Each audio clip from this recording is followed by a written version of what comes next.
మీరు ఎప్పుడైనా వడ్లను దంచడం చూసారా? అలా దంచిన తర్వాత ధాన్యానికి ఒక రూపం వస్తుంది. అది మనం తినగలిగేలా ఉంటుంది, ఆహారంగా మారుతుంది.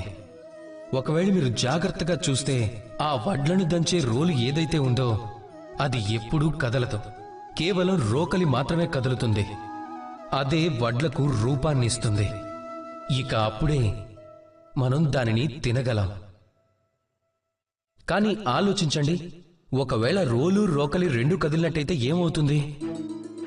అప్పుడు వడ్లను దంచే స్థానంలో అవి ఒకదానితో ఒకటి తాకుతూ వడ్లను కింద పడిపోయేలాగా చేస్తాయి. అందుకనే జీవితంలో ఏ పనైనా మనసు ఇంకా మెదడు కలిపి ఉపయోగించి చేస్తే అప్పుడు అది సఫలమవుతుంది. కానీ అదే విషయం భక్తి గురించి అయితే గనక అప్పుడు మెదడు మౌనంగా ఉండడం ఎంతో మంచిది. ఒకవేళ ఇక పని న్యాయం గురించి అయితే అప్పుడు భావాలు మౌనంగా ఉండడం అవసరం.